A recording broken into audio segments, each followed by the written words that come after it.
The Chris Johnston Show. Let's go! Your number one destination for a behind-the-scenes look at the game of hockey. Is this thing on? Here's NHL insider Chris Johnston and host Julian McKenzie. Big Money Siege. We're going to talk some money to start off our show today. A couple of goaltenders with some very interesting contract situations. Let's start with Igor Shesterkin in New York. It's out there that the new contract that he wants to establish a new market, wants to blow the dollar figures out of the water that have already been set by guys like Sergei Bobrovsky and Carey Price. But there's only a certain amount of time he wants to get a deal done. He wants something done before the regular season. If not, we'll just wait till the offseason.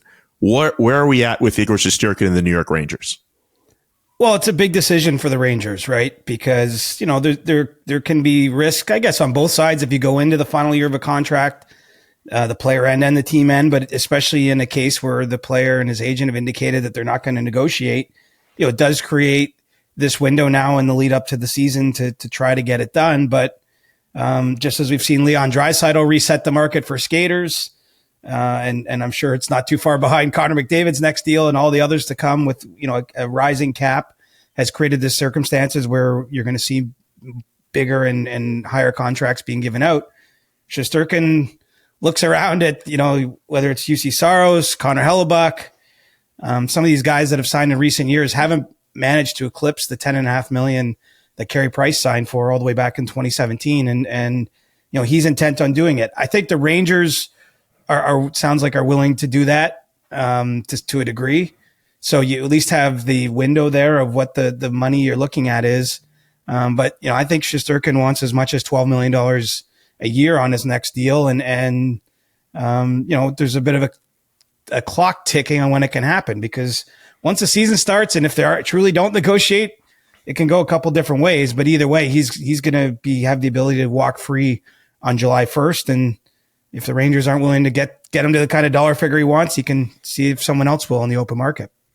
One side says the way things are going for goaltenders now, you have a tandem and maybe it doesn't make sense to pay your goaltender big money. The other side of this says Igor Shesterkin is one of the best goaltenders in the world right now, and you might be better off paying him.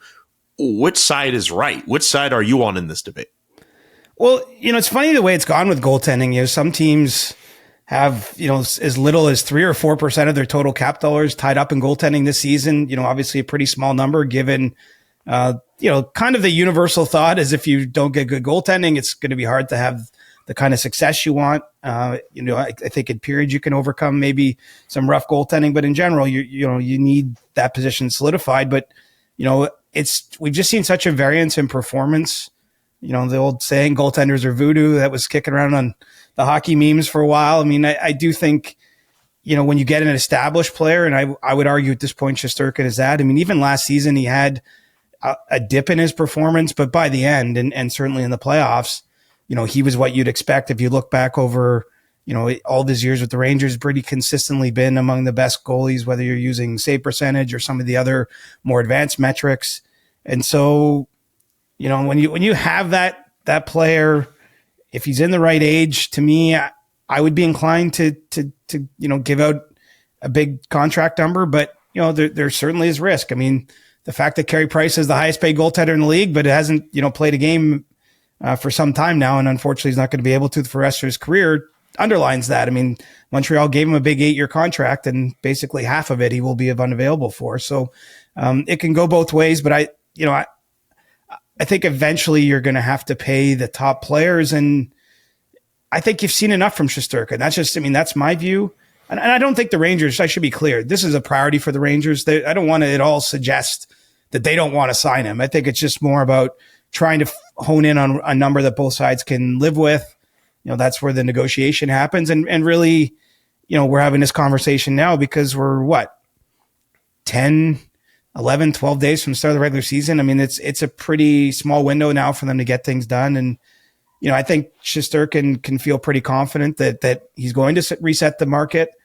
He'd prefer to do it in New York. And, you know, we'll see if they can grind away and get to a resolution here before opening night. So you're confident that these two sides can come to that resolution by opening night? Well, the path seems like it's there. I mean, if he wants something like 12, and if they're willing to go above 10.5 million, I realize there's still $1.5 million variance in those positions. And over an 8-year deal that equates to 12 million total actual dollars. So I'm not saying, they're not right at the finish line, but they're within a range. I think that you can find some compromise, or you should be able to find some compromise. I mean, this is how the dance works, right? I mean, I know we're going to talk about some other contractual situations. Some of the dynamics are the same across them all. When you have a special talent like Shesterkin, someone who's so important, I think there's real value in locking that player up too, and just having this not be a question mark or a discussion point before the season. Typically you find a way to do it. That the Rangers just may ultimately have to stretch themselves a little farther than where they're sitting here today, wanting to go in order to make it happen. All right. So Igor Shesterkin, a New York Ranger, will obviously be monitoring that situation. Jeremy Swayman, we've talked about him quite a bit on this show the last few days.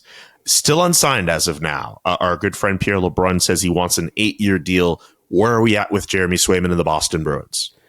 Well, it's status quo, and I think it's worth just updating that because it's, a couple more days since our last show, and it's been a couple more days of Boston Bruins training camp where Jeremy Swayman's been nowhere to be found, has not been part of activities as a player not under contract. And it starts to feel like the regular season becomes a real big swing point, I guess, in these negotiations.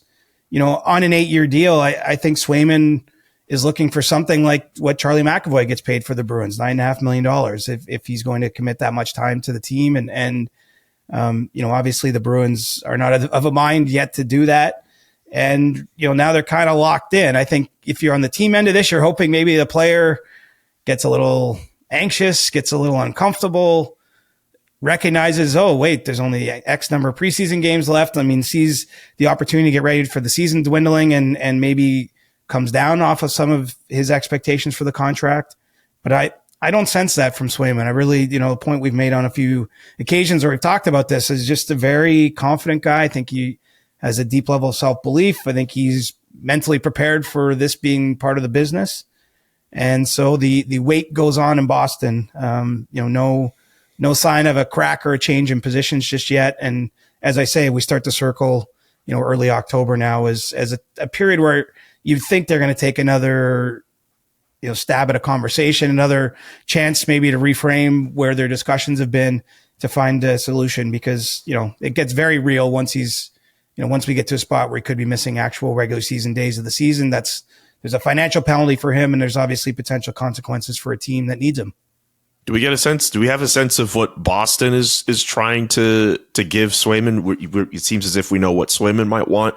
Maybe what could the Boston Bruins be trying to do? Well, I think they're trying to keep him out of that kind of atmosphere that we're talking about, really hinging on the idea they just want to see a little bit more from him. I don't think that it's a case where they doubt him. I just think they don't want to necessarily pay him as like that clear number one guy and have it all sorted right now. And we've seen them do it with other players on their second contracts. I mean, I guess this is his third contract, although the goaltending, the progression for a goalie is a little different because goalies don't typically play in the league right away. But, that being said, I think that they just want, would be probably more comfortable going shorter term. And it's not as though they don't want to do 8 years, but going shorter term and keeping his AAV down with the idea that, hey, we'll give you the out of the park home run kind of contract if you continue to play at that level. So, it's not to say it's hard to say which way it's going to go. I mean, there's two kind of solutions you see. You can see them, okay, just saying, all right, we do believe in this guy. Let's give him the long-term deal. Or maybe typically in these sort of situations where you're at a deadlock on the money on a long-term deal, the solution can be found in shorter-term contracts because, it gives both sides a chance to lower what they're going to have to, get paid or pay out in the short term, but it gives you a chance to get back to the negotiating table in a couple of years and maybe, get to where you want to be. When I asked you this question last time, if I'm a Bruins fan on a level of 1 to 5, and I thought it was a 1 to 10, and I said 18. But you managed to bring it down to about a 3 or a 4 on 5. Is that worry meter? Is that level still there? I'd say it's still consistent. Still about a 3.5 out of 5, 7 out of 10, whatever scale you want to use. Like, because what's happened in the last 3 days isn't what's worrying. I guess what's worrying is it's just 3 more days that time's gone by and there's no sort of clarity on the horizon. But, it goes up to 4 probably when we get to the day or two before the season. And then we have to see how it goes. I mean, the funny part about this is, look, neither side here would want to miss time in the season, but it's possible, right? I mean, when you get into the situation, you get dug in. It is maybe Joonas Korpisalo has a pretty good start for the Bruins, and that at least takes some of the heat off the short term, where you feel like, okay, we're leaking oil here. I mean, that's what they're going to be hoping for is if they get to a point where Swayman isn't available for regular season games, if the team wins, it becomes a little less urgent, I think. Whereas if they start 0-3 and the goaltending shaky and, naturally there's going to be a lot of media and fan focus on the story in the event that happens. I mean, that's kind of as crazy as negotiations can be. You can go on and on for months and then see get feedback in a matter of days that is concerning and maybe, compel you to act in a certain way. So, I don't want to get too far ahead of myself, but I don't think the worry meter goes up just yet. But let's revisit it in a week or so if it still remains, without any sign of progress, without any sign of a resolution, then it starts to tick in the wrong direction for Bruins fans.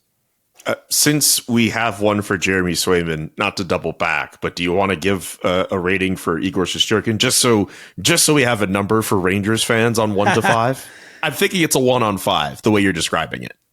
I'd say 2 out of 5, but even that's probably overstating it. I mean, that's a little podcast drama here, maybe to say 2 out of 5, but because I mean, 2 things. First of all, he can go into the season and play without his contract, and it doesn't mean anything bad's going to happen. Maybe they just get it done after the year's over. And so it's a little different circumstance because there's not as many real tangible things that are going to impact the Rangers in the short term.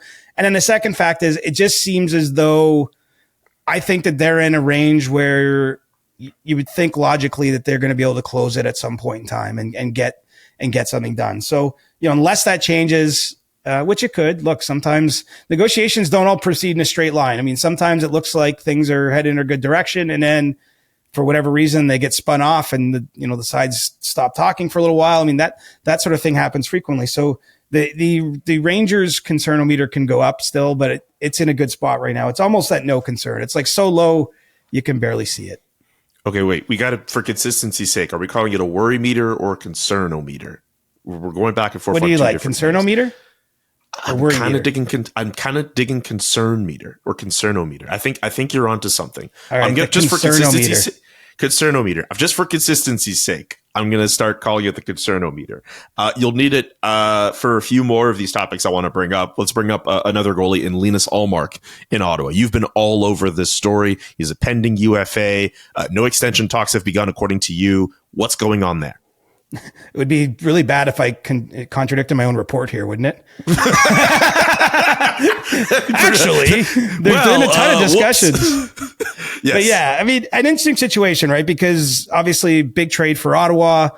I think it's such a big season for that team, and they're really hoping that he can stabilize their crease. And that was, when they look back at last year, one of the major holes that derailed the Senators season. And so, all that to say, obviously an important player for them, but the trade was made 3 months ago, and you'd think, would there be time to, start negotiating? You don't want to put yourself in a position. I mean, if you want to imagine how things could go, imagine he's amazing, which is great for Ottawa, but then there's a chance that he's going to leave and it ends up being a 1-year thing.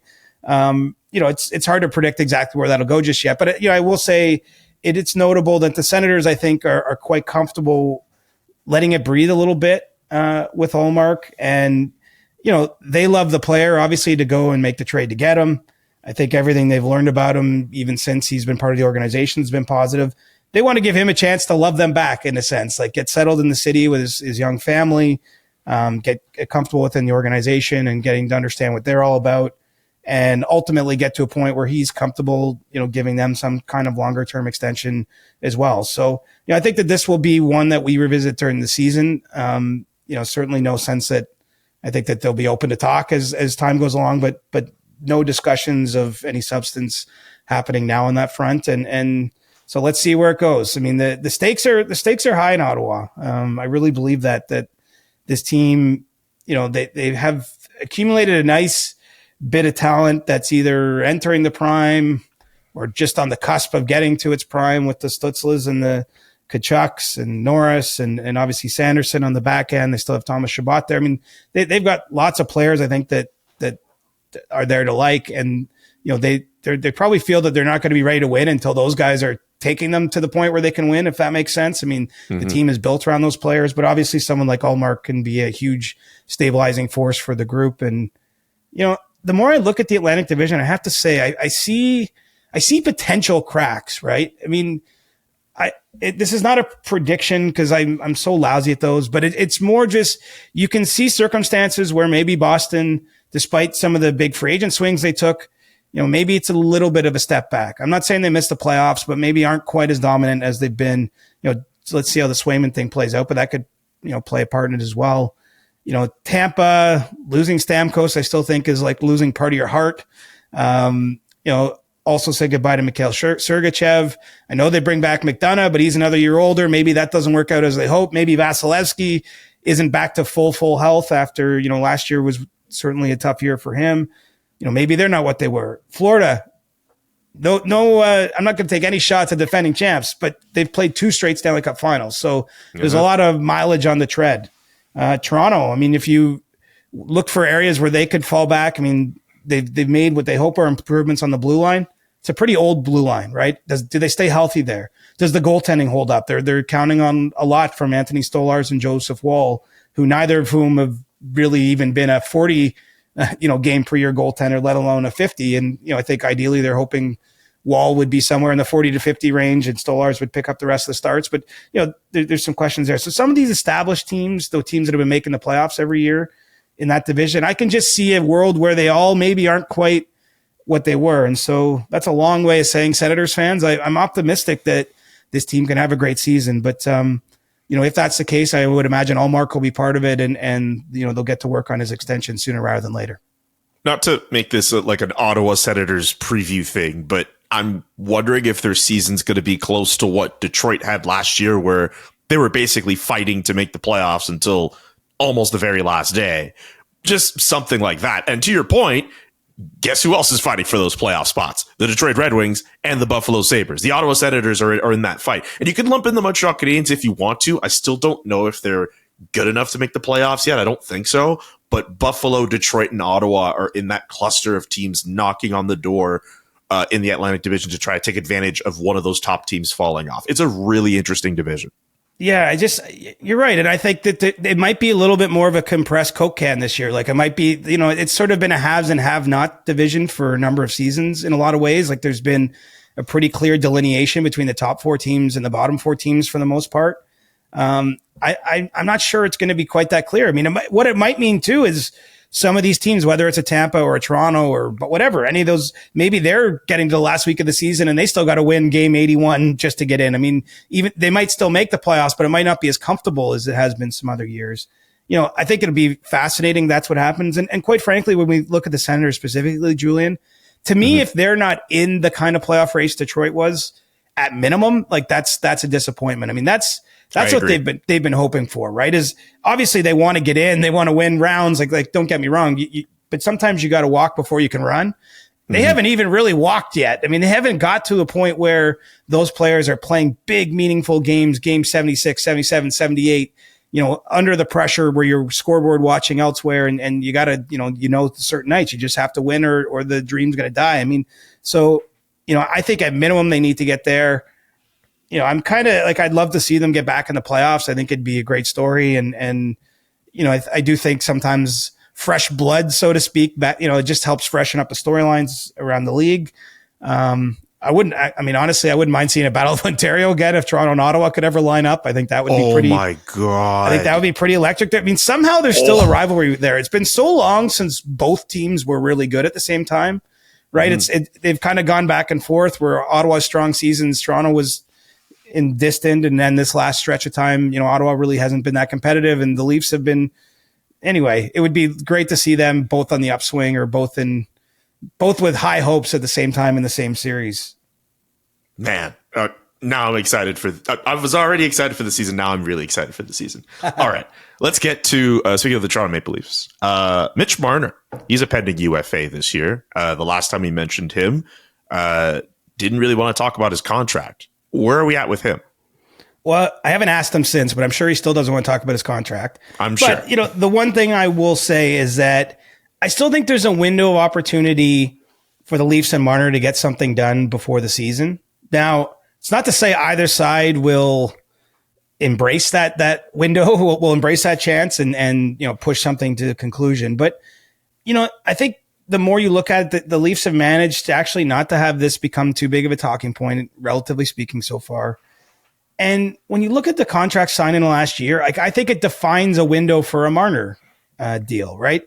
In the last calendar year, we've seen his teammate William Nylander sign an $11.5 million deal for 8 years. And in the last month or so, we saw Leon Draisaitl sign a $14 million deal for 8 years in Edmonton. And to me, the next Marner number probably falls somewhere between the two. I'm not saying exactly in the middle or anything like that, but I think that's the range of, it would be hard for me to believe that Marner could even ask for 14 credibly, just because Draisaitl's obviously put up greater point totals, had more playoff success, has won, Hart Trophy, has more credentials on his resume.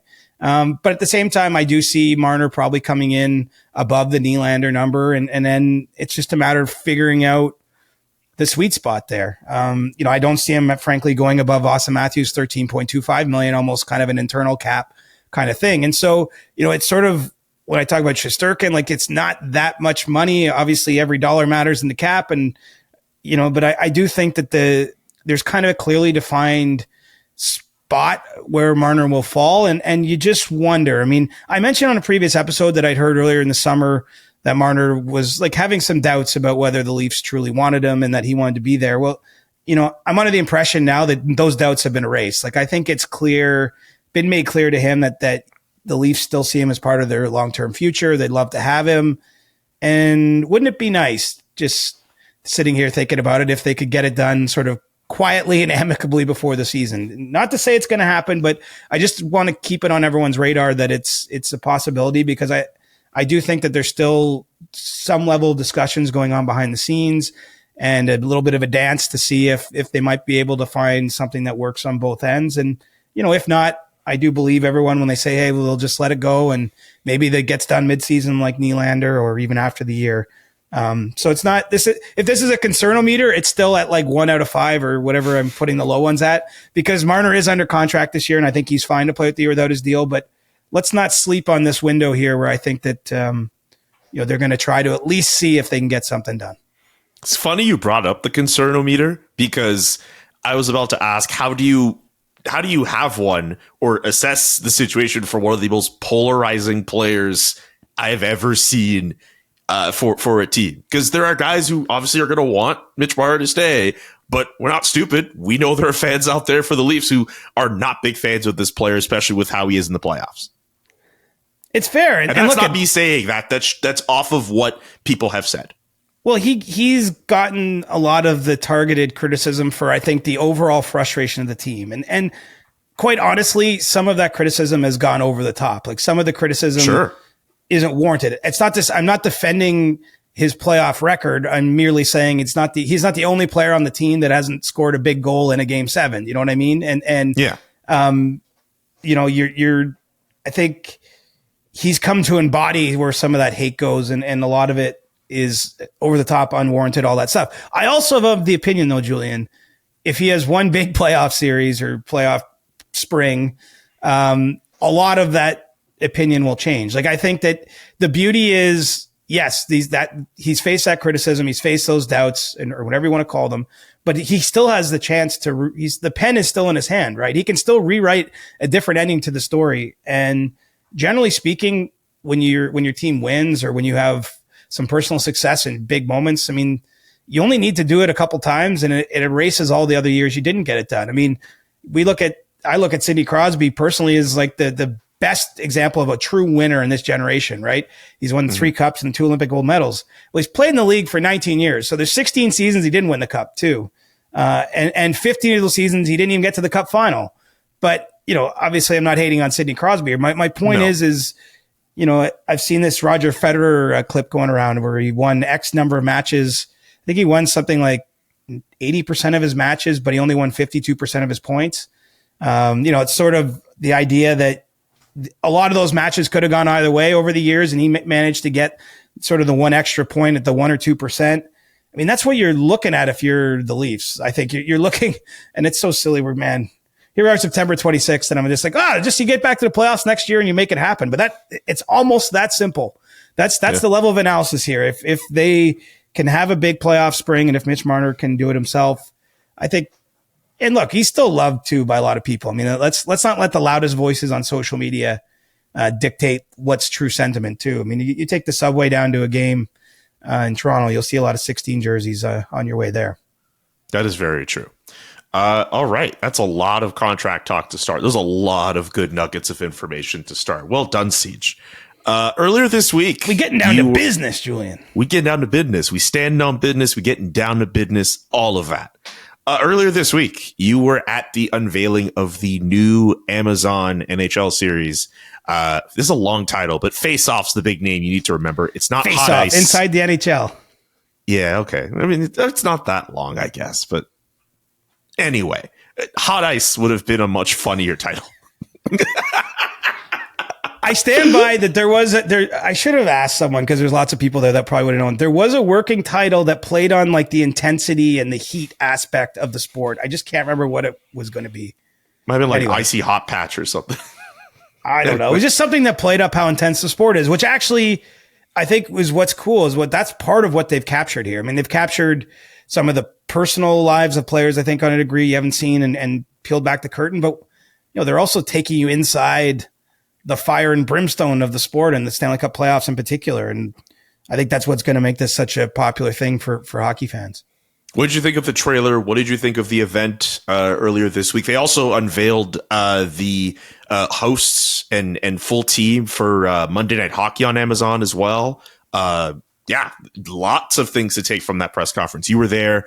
Jesse, Adam, and Steve were also there. The SDPN, good on the SDPN, by the way, for being. Yeah, we were out with numbers on Monday. Yes. Tell us about the presser. Well, what was cool is we actually got to see the first episode. It stars William Nylander and David Pasternak, and focuses on their long ago friendship. They played together in Sweden when they were teenagers and became good friends, and then obviously they've been sort of rivals on the ice in the sense they played for the Bruins and Leafs in multiple playoff series.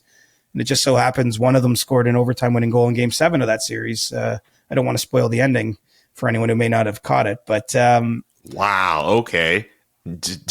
Well, fine. You know what the cool part about the series is I think it's compelling, even though obviously the ending. Like if you're a hockey fan, the last 2 episodes, which I haven't seen yet, but they're devoted just to the Cup final. So you're watching those 2 episodes knowing Florida goes up 3-0, Edmonton rallies back, and Florida wins Game 7. I mean, but it's still, there's enough in there that you're learning about or seeing a different angle of that is still going to make it worth watching. And so I'm really excited about this. The trailer, we talked about this actually a few weeks ago that I'd heard about the McDavid scene. Obviously, part of that at least is captured in the trailer when he's losing his mind and telling his teammates to dig in right now.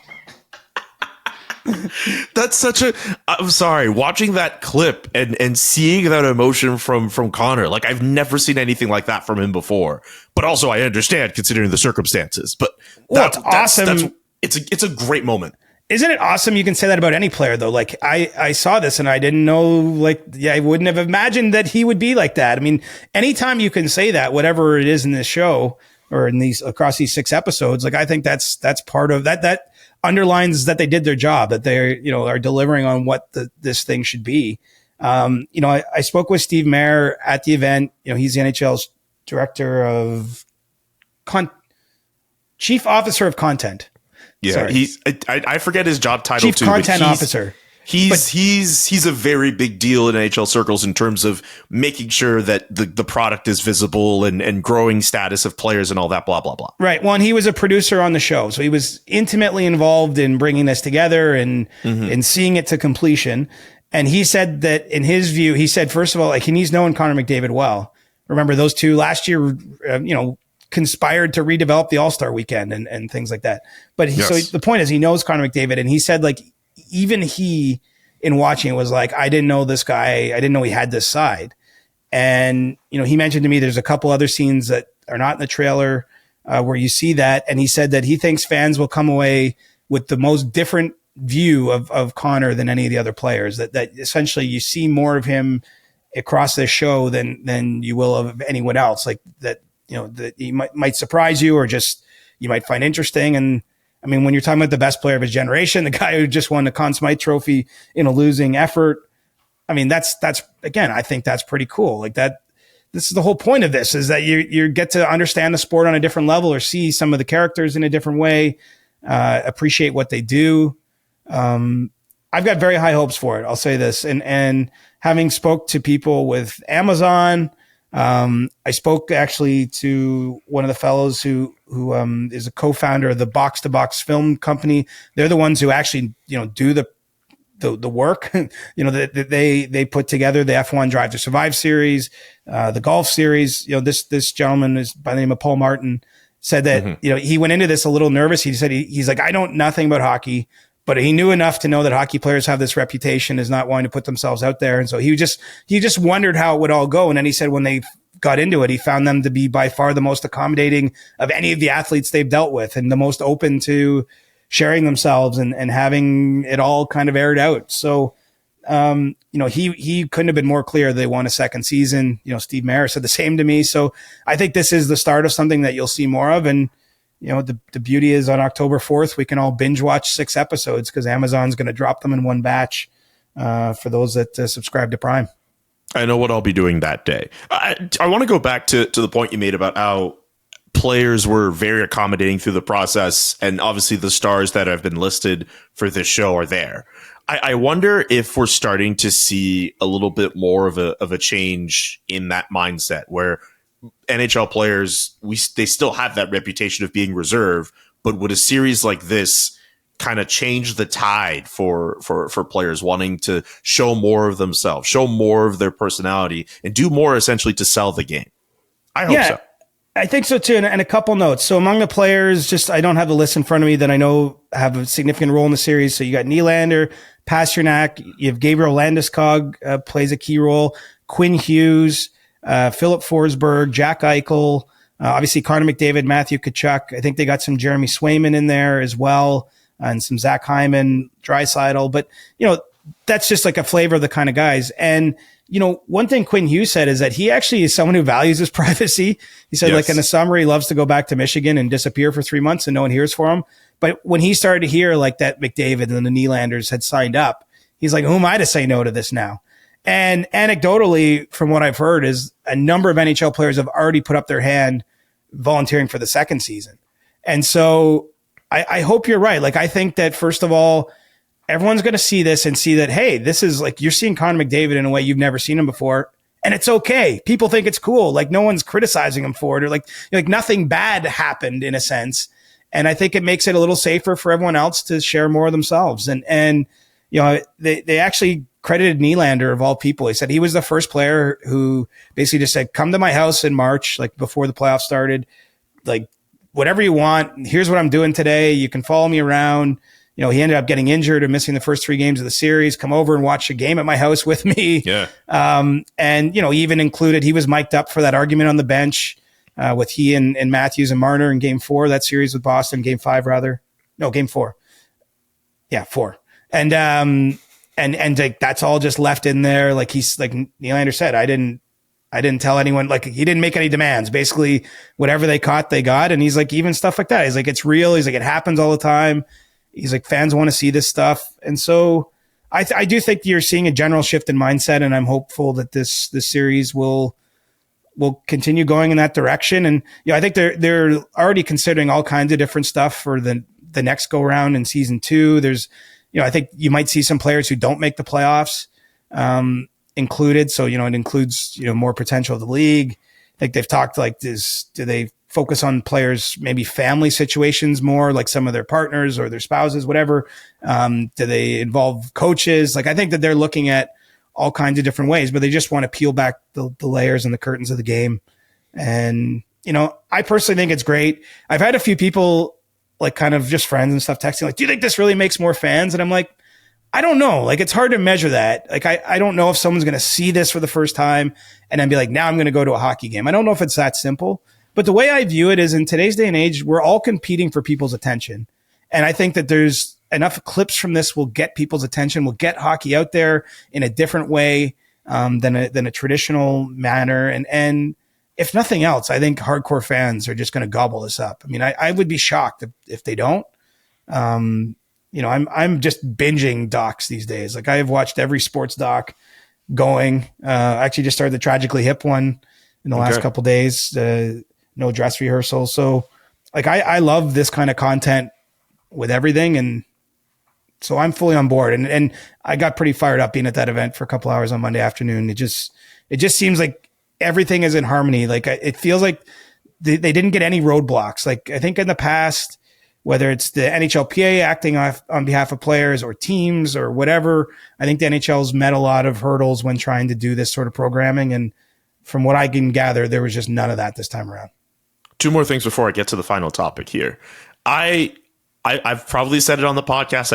I've definitely said it to other people. So I apologize if I'm repeating myself here, but I wonder if this series could have sort of like an F1 moment. I think of friends who I've been friends with for a long time, but I've never discussed sports with or rarely discussed sports with. And all of a sudden, because of Drive to Survive, I see them in their like little spaces hanging out together talking about, oh, who's going to be P1 this week in qualifying? Who's going to win this race? Like, it's hilarious to see friends of mine who are not that into sports all of a sudden get swept into F1. I know that's one example, but I feel as if you're the NHL and you want this to succeed, obviously your hardcores are going to delve into this series, but don't you want that? You have to want that out. Those want outsiders. It. It's just whether it actually happens. That's a hard thing to quantify, right? I get that. It's just, I just hope that it has some kind of similar impact, because of course you and I were going to watch that series. Of course, everyone else at the SDPN, of course, everyone around the hockey world will.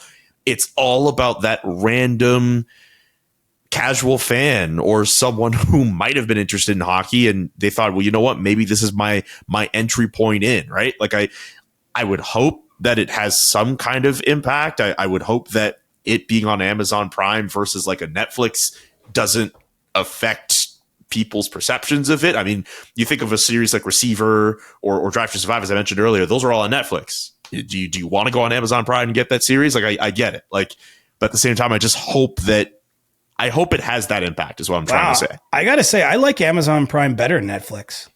I think Amazon Prime is underrated. I think there's like I feel a whole bunch it has of like good content way more that I'm interested in, but I mean, it's just Netflix is like the popular streaming service that, like, if you have to name one off the top of your head, that might be the first one. But like, there's Disney Plus too. There's Amazon Prime. In Canada we have Crave, right? Like, there's a lot of different options. Hulu.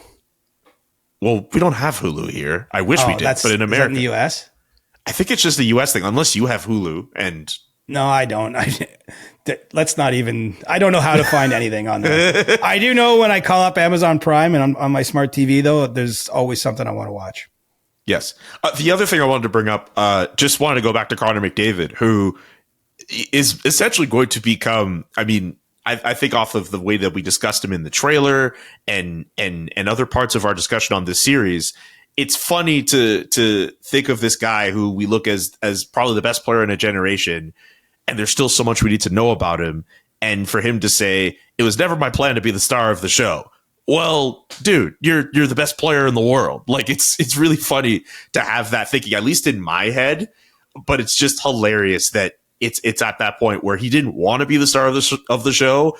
And I'm pretty sure by the time I end up watching this, he will be all everyone will talk about. He dove in head first. He also, that's the other part of his quote. That's what he said too. Yes. Head first off the diving board. I mean, look, if the Oilers lost in round one last year, he'd probably he would be the first episode like Nylander and Pasternak, and that would be it. But it was inevitable he was going to be the star because they had content from 2 months of an Oilers, playoff run. Again, a year where that hasn't happened 5 or 6 times in NHL history where a losing player wins the Conn Smythe Trophy for playoff MVP.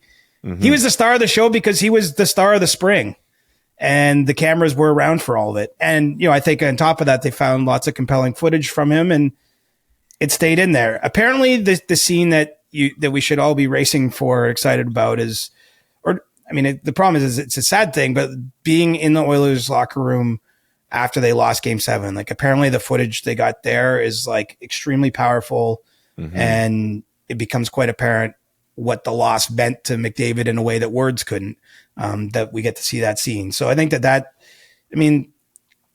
good for Connor that he said he's felt vulnerable in that all this is shared, but I think it's good. And I think it does help the sport. And as you say, Julian, I hope people see the game and see like, wow, a lot goes into this and this is really interesting, and gives them more reason maybe to care about the NHL on a day-to-day basis. Awesome. Looking forward to watching those episodes when they drop. One more thing before we get to stick taps. Where are we at with NHL expansion? We've seen reports suggesting that the NHL would be looking into this, and maybe that's a process they want to start. And then Gary Bettman comes out and says all the talk about expansion is, quote, categorically wrong. Where are we at with NHL expansion? Well, I think it's important to just underline that, especially because, next week on Tuesday, the Board of Governors are meeting again in New York. Whenever anything like expansion processes begin or a vote happens, it happens at one of those meetings with the Board of Governors, which is essentially made up of the league owners or controlling partners from around the other teams, and nothing's going to happen there. I think the league will certainly update the owners on the expressions of interest and all those things. Obviously, expansion is somewhere on the horizon for the NHL. Like, I think that's inevitable, but it could take many years. And you have to keep in mind too, they can't expand to places where, even if they like the city, where no arena exists yet. So a few of the mentioned cities out there don't have actually a shovel in the ground for an arena to be built just yet. So basically, this is just a public service announcement to tap the brakes on expansion talk. Obviously, it's going to happen. Obviously, there's going to be news and developments from some of those cities, maybe as they do start to actually get arena projects off the ground and have ownership groups lining up to try to get into NHL membership, but we're just not quite there yet. And until we are, I think some of the reports that have gone around were premature. So I shouldn't be planning trips to either Houston or Atlanta for NHL purposes, is what you're saying? Or Nebraska. Nebraska has expressed interest in the NHL ownership as well. Okay. I'm serious. So I believe you. I have no reason to doubt you. So, Nebraska. Yeah, I think Omaha and Lincoln, are they like twin cities or something? But they're definitely in Nebraska for sure. At some point, the governor of Nebraska was in the NHL head office as part of a pitch. Okay. So it's not even just the obvious places. And certainly I'm not sitting here by any means suggesting Nebraska is going to get a team, but they do, I think, have popular USHL teams, and they do. There's a lot of interest from random places. I think, did Gary Bettman at the All-Star weekend last year mention Cincinnati? I think he tossed out there as one of them. Obviously Phoenix, I think at some point will be back in the mix again, pending an arena situation. So, it's going to happen. There's going to be expansion, but I don't. It seemed like everyone all of a sudden out of nowhere seemed to think it's happening next week, and that's just not the case. Yeah. We've had that discussion about expansion before. I've said in the past, like, what's the big deal? Why is everyone complaining about it? I think I'm still there, but like, I could understand like having apprehension if the league gets to like 36, 38, 40 teams. But like, I don't know if you want to grow. I mean, I don't know. I'm not upset if they had 2 more teams and then we chill on that for a couple of years. But also, if it's not happening anytime soon, then what's the big deal? Well, it's going to happen at some point. If for no other reason, whoever comes in next is going to pay over $1 billion for their franchise, and that money gets spread around the existing owners. It's not paid out to the players in any way directly. I mean, it's just too much money to pass up if you're the NHL. I think so. Plus, there's a lot of big markets in the U.S. that they don't have a presence in. I can understand that argument, honestly. With having 7 teams in Canada, with having 3 teams in the New York area, 2 teams in the LA area, there's just, as a result of that, they're not in as many individual U.S. markets as other sports. And I think they're going to make moves to correct that or change that as time goes along. All right. Keep an eye on Nebraska. Never thought I'd ever hear CJ say, keep an eye on Nebraska in the context of the NHL, but here we are. Do you have a stick tap before we wrap up today? You go first.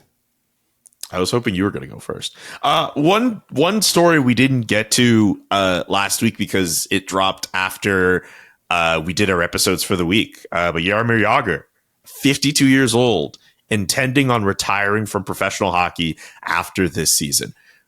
I mean, do we really need to revisit his NHL legacy and the fact that he's been managing to play pro into his 50s? Dude's a Hall of Famer. I understand why people want that hold to be waived so he could just get in right away. I think I'm on those people's side. Like, what are we? It ain't happening. What are we waiting on? Like, get him in right now. What are we doing? Weeks working on a story last year, and I can tell you, I talked to all the important people. It's not happening. He's not getting. It's going to be 3 years after his last pro game. Well, come on, like, dude, we know he's a Hall of Fame player. What are we waiting for? Like, anyway, forget it. He's going to be a Hall of Famer. At least we're not having a discussion debating his Hall of Fame candidacy. No, we're just all impatient people. That's a non-starter. Yeah. I mean, and yes, for like a whole bunch of reasons. He could have stopped playing 15 years ago and probably still been in the Hall of Fame. I mean that quite seriously. Absolutely. He had the numbers and credentials, and at that point. I'm going to stick tap another graybeard, although much younger, Nikolai Kulemin, back in the NHL on a PTO at 38. I had a chance to speak with him over the weekend. Kind of cool to see. He was back at Scotiabank Arena. He began his career at the Maple Leafs quite some time ago. In the meantime, played in Long Island, spent 6 years in Russia. He's back trying out for the Senators. A lot of people wondered why. Why come back 6 years, almost 7 years after your last game? He's doing it because his son, Alex, is 15. He's in his OHL draft season, and he wants him to want to give him the chance to play in Canada in a year that big. So they've made a family decision that he's going to play for the Don Mills Flyers in the GTHL. His wife and 2 kids will live in Toronto this year. To allow that to happen. And he's not done with hockey yet, he hopes. So he's going to try to make the Sens, no idea if he can overcome what would probably be described as considerable odds to do it. But I respect anyone doing what they think is right for their family. And obviously it was cool to see him back in a Sens sweater, even in a preseason game at Scotiabank Arena, formerly Air Canada Centre. I talked to him about 2 hours before the game. He's like, I didn't know if I'd ever play another game in here. So love seeing those older guys, whether it's Jagr or Kulemin, trying to keep the dream alive as long as they can. That's awesome. And you can read CJ's story on Nikolai Kulemin at The Athletic. Great read, by the way, as is everything CJ writes. That's going to do it for our Thursday edition of The CJ Show. Get your questions in for next week's episode. We'll try to answer as many as we can, whether it's hockey questions, food questions, music questions, because CJ does so well with those, or anything else you want to ask CJ or me, but mostly CJ. No, we can ask and you. Subscribe to the. Sorry, what was that? They can ask you. Well, yeah, of course they could ask me, but I know a lot of people would like to ask you questions. Yeah. Anyway, subscribe to the podcast, and we'll talk to you guys on Monday or whenever next week. We'll figure that out. The Chris Johnston Show. Follow Chris on Twitter @ReporterChris and follow Julian @JKA McKenzie. The Chris Johnston Show.